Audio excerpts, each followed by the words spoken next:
something that's interesting. Less than 50% have given a like of this interview, but everyone is learning. So yeah, it's a simple click and subscribe, guys. Like my channel, subscribe here. I want you to go see Darin's channel too and subscribe to his channel, because we're going to have a wealth of information going back and forth that's going to help everybody.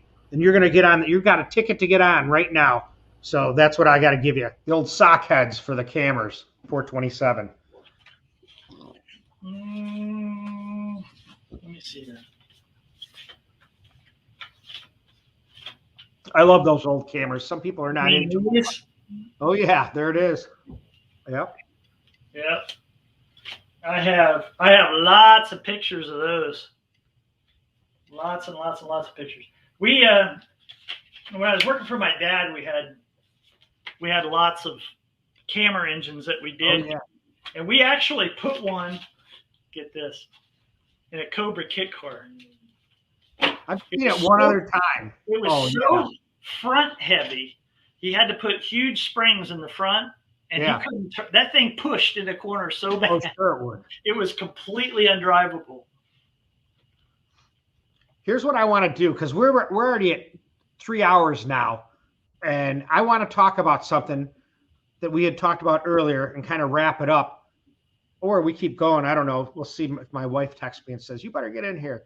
But I want to show you this picture, and then you'll see what I'm talking about.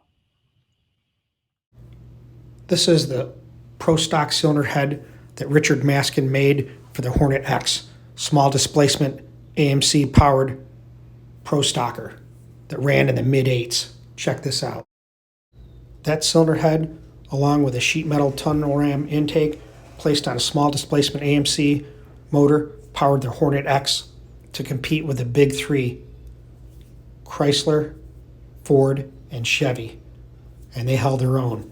Dave Canners was a wheelman who later sold his half of the car to Andy Manarino, and they became the M&M Boys. The Shady Glen car. In Pro Stock, Dave Canners, the American Motors Hornet, against the Ford Pinto of defending world champ Bob Glidden. Slower for Larry Lombardo. Here's the other American Motors Hornet, Dave Canners. His competition, Bob Glidden, the defending world champ. Canners with a wheels-up start pulls a slight lead at mid-track over Bob Glidden and holds on for about a car-length victory. Elapsed time, 8.77 seconds, so it'll be Dave Canners and Wally Booth in the final of Pro Stock. Here again in slow motion, Dave Canners over Bob Glidden, about a car length at the finish line. There's a lot of history in this picture.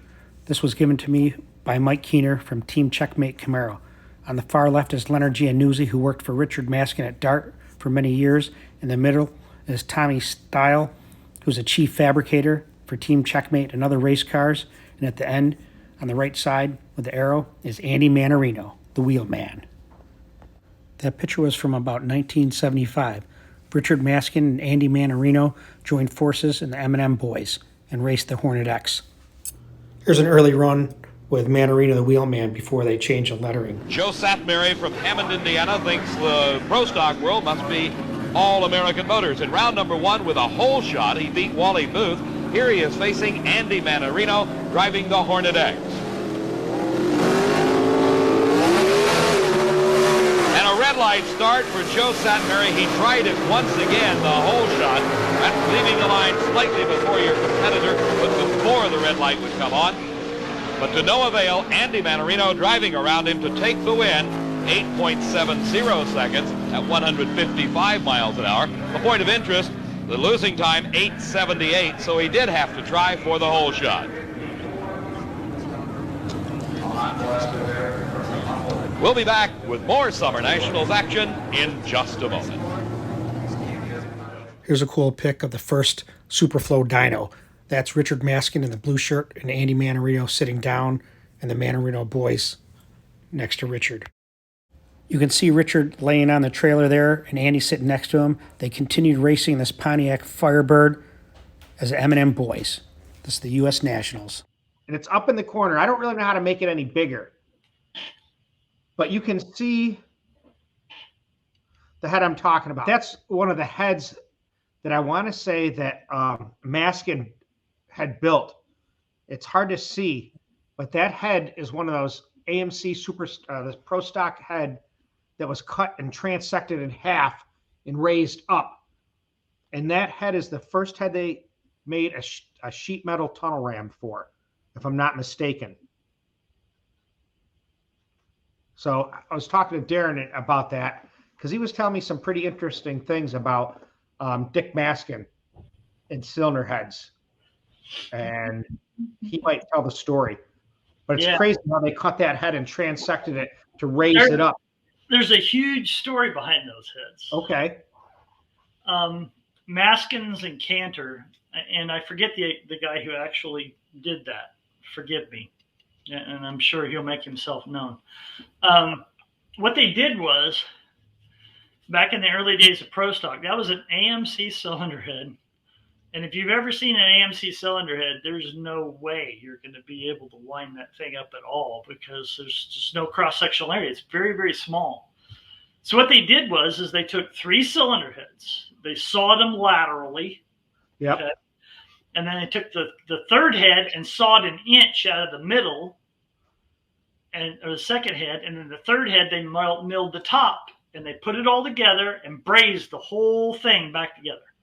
That's an iron cylinder head. That's crazy.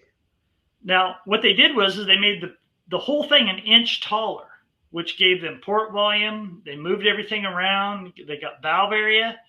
And those heads, with that AMC in Pro Stock, Maskin and Cantor's built the very first sheet metal manifold that went on those cylinder heads. I mean, when I saw that picture that you sent me, I mean, chills up my spine because I've seen pictures of those things maybe twice in my life. You should see the pictures I've collected. Yeah, Richard showed me some pictures of those, and I don't even know where they're at. But I think there was only 2 sets that were ever built. Now you got to remember that those guys took an engine that was so far out of reality as far as being able to qualify, and said, okay, these are the restrictions. What do we have to do to make this thing make power? And they just did it. And that's a testament to exactly what I do and the guys at BES and every professional in the field does. In order to win a world championship, in order to win races and kick everybody's butt, I have to do what everybody is unwilling to do or doesn't know to do. I have to go to that point every single time. And we call it going for the throat. You got to go for the throat every single time. And that's the only way you're going to win a world championship and win races. And Maskin, now that he's retired, I can tell this story. There's a lot of secrets in Pro Stock and throughout racing that nobody ever talked about. But Maskin's retired. He sold Dart, so I don't think that he'll be too upset with me saying this. But Richard was an extreme innovator on many aspects. And Indeed. one of those was he never used a GM cylinder head in his life. Now let's take the DRCE 3 cylinder heads, for example. Yep. Those cylinder heads had casting numbers, serial numbers in the water jacket. Each Pro Stock team was allotted, I forget, 4 sets of those cylinder heads. Those serial numbers within the water jacket on the outside of that cylinder head were noted and allotted to those teams. When you go through tech, you better have that cylinder head serial number or you're out. So what he did was, okay, I want to do this with this cylinder head, but this cylinder head is incapable of doing that. So what I'm going to do is I'm going to buy 5 sets of these cylinder heads. I'm going to find out what those casting numbers, and then I'm going to make my own goddamn cylinder heads. I'm going to cast them myself with those numbers in it, and I'm going to do whatever I want. And that's that. Again, you have to do what others are unwilling to do or unknowingly can't do in order to win a world championship. And that's how he did it. That's amazing. Wow. But here's another set of heads. Let me show you this one and then tell me what you think about this one.